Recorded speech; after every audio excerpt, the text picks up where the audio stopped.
안녕하세요. 작은기업 사장의 도서관의 이국섭 작가입니다. 시사 이슈, 디플레이션이 온다는데 우리는 어떻게 해야 할까?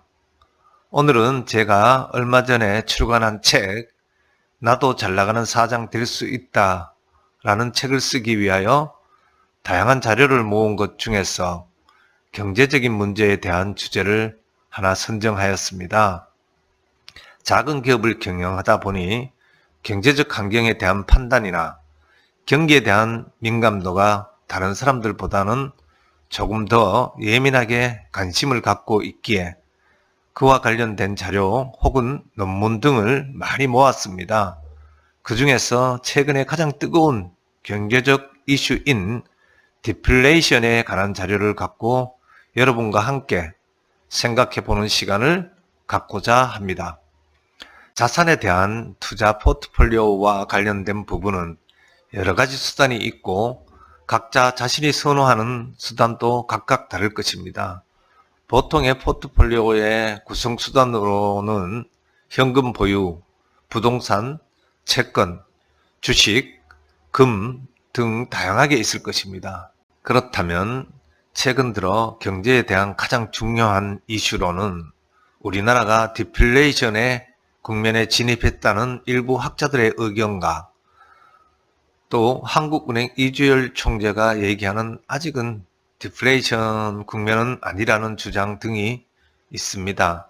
제가 알기로는 아주 완만한 인플레이션이 있는 경제 상황이 가장 이상적인 상황이라고 알고 있습니다.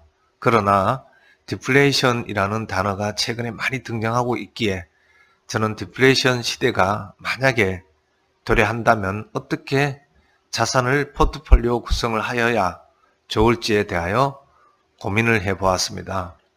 먼저 디플레이션이란 의미를 살펴보겠습니다. 디플레이션은 통화적 측면에서 통화 수축이란 의미를 갖고 있으며 통화 팽창을 의미하는 인플레이션과는 정반대의 개념입니다. 통화 수축은 시장에서 이동을 하는 돈이 사라지는 것을 말하는 것입니다.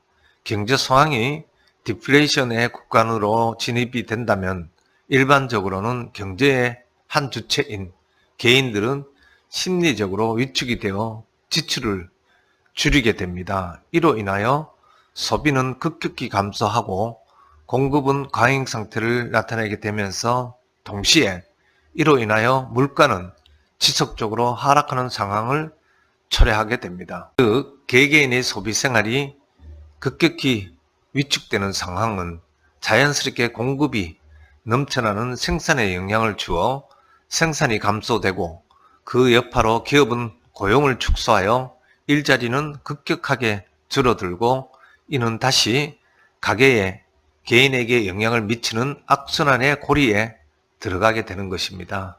결국 디플레이션은 기업의 구조조정을 당연시 여기게 되고 혹은 매출 감소로 인하여 도산이 우리 주변에서 빈번하게 나타나게 됩니다. 이는 결국 실업률이 높아지고 성장은 물론 경기가 급속히 위축됨과 동시에 소비생활은 더욱더 악화되는 악순환이 지속되는 것입니다. 이러한 상황 속에서 우리들은 자산을 지키기 위하여 어떻게 해야 할지를 알아둘 필요가 있을 것입니다. 이론상으로는 경기 국면이 디플레이션에 진입을 하게 되면 투자 수익을 얻을 수는 없습니다. 디플레이션의 본질적 원인은 공급 과잉으로부터 시작이 된다고 보기 때문에 수요보다는 공급이 큰 상태에서 자산 가격은 자연스럽게 하락할 수밖에 없기에 그런 것입니다. 또한 금리는 낮아지고 물가도 오르지 않고 마이너스를 나타내고 경제 성장은 물론 고용 지표도 엉망이 되는 지표가 나타나게 됩니다. 경제적 성과에 대한 총체적인 파이가 작아지는 상황이 초래가 되는 것입니다. 따라서 수익을 창출하는 투자 수단은 마땅치 않게 되는 것입니다. 그러면 어떻게 해야 될까요? 이럴 때는 결국 상대적으로 최악보다는 좀 더 나은 차선을 선택하는 것이 올바른 방향이 아닐까 싶습니다. 따라서 많이 벌기보다는 손실을 줄이고 생존하는 것이 가장 좋은 투자 방법일 것입니다. 다행히 정부나 혹은 한국은행의 진단으로는 현재의 국면이 디플레이션 구간의 진입은 아니라는 의견이기에 그저 우리 같은 사람들은 준비해 놓는 것이 좋을 듯 합니다. 세계 경기도 그렇고 세계적인 석학들도 중장기적으로는 디플레이션을 피하기 어려워 보인다는 진단도 있음을 잊어서는 안 될 것입니다.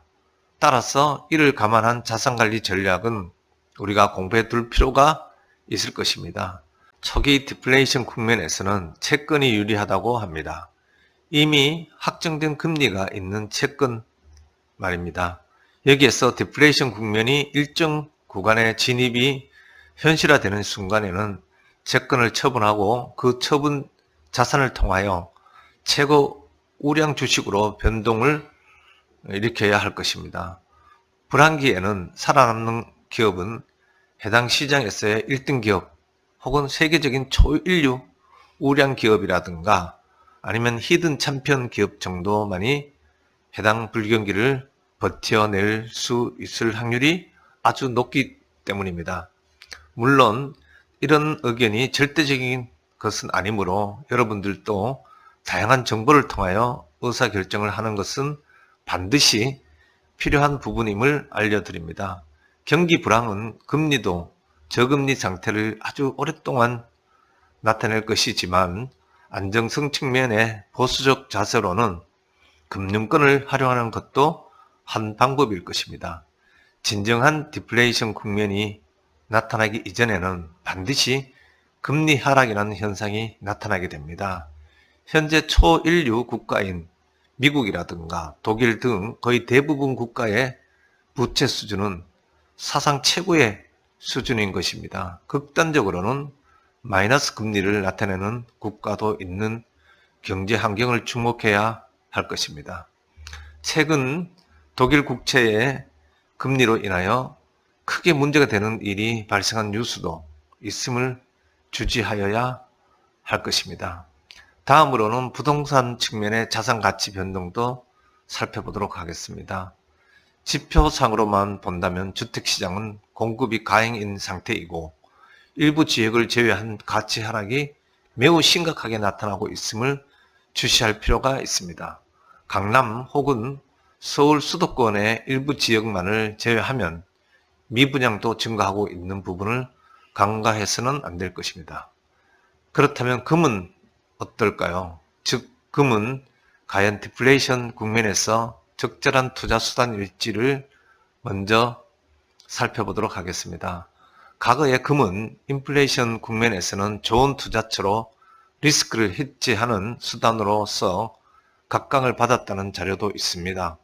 국제적으로 금값은 일정 구간 내에서 그에 유사한 가격을 구축하는 수단입니다.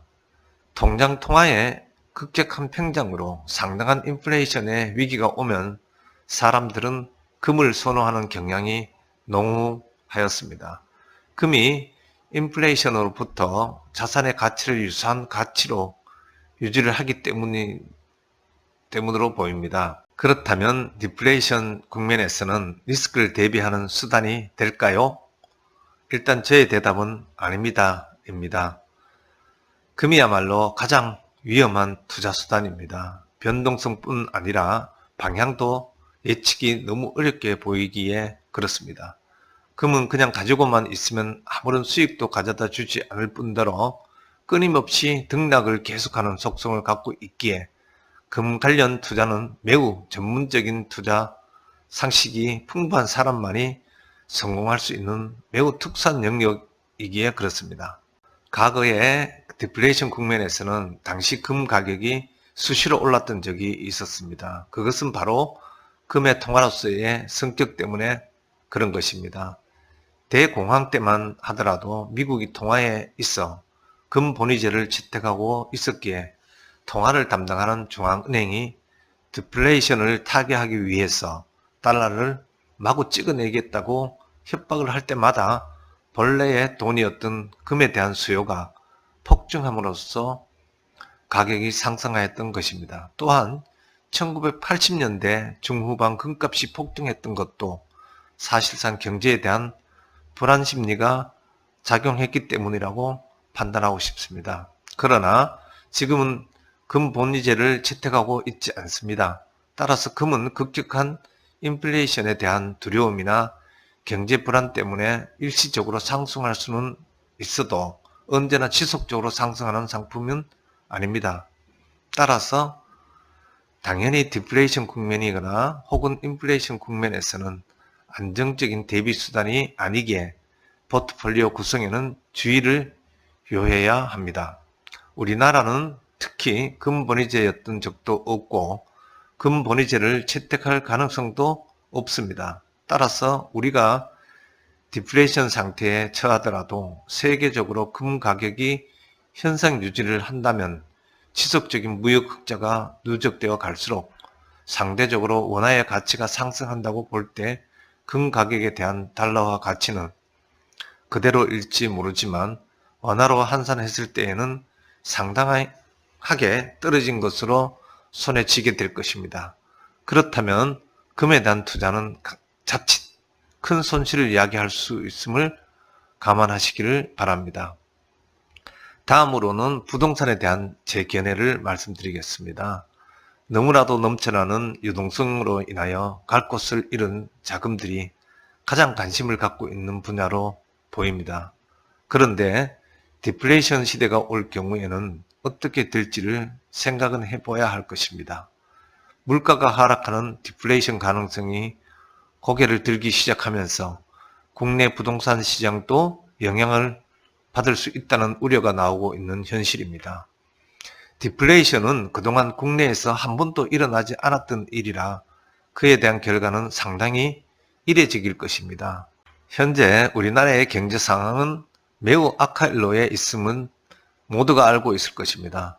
소비와 투자의 부진이 지속적으로 이어질 경우 진짜 디플레이션에 접어들 가능성을 완전히 배제할 수는 없는 상황이기에 더욱더 그렇습니다. 일각에서는 부동산 시장에서도 디플레이션에 빠질 경우 현 시점의 집값이 고점이 돼 향후 가격은 하락할 수밖에 없는 상황입니다. 과거 일본, 미국, 유럽 등이 디플레이션에 따른 부동산 가격 하락을 겪은 사례도 있기에 충분히 고민을 할 필요가 있는 것입니다. 잃어버린 20년이라 불리는 일본 장기 불황의 이유 중 하나도 디플레이션이었습니다.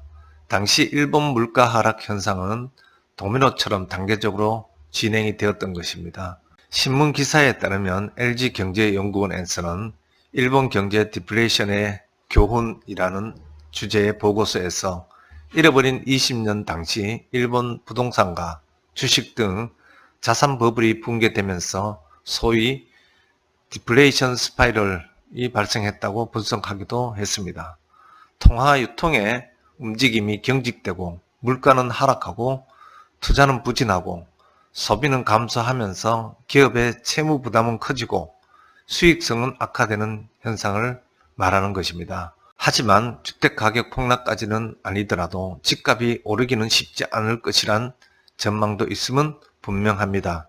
심교원 건국대 부동산학과 교수는 디플레이션에 따른 경기 침체가 본격화하면 집값은 당연히 안 오른다며 경제가 안 좋으면 부동산 시장도 마이너스 영향을 받을 수밖에 없다고 경고한 사실은 주목할 필요가 있습니다. 물론 변수는 있습니다.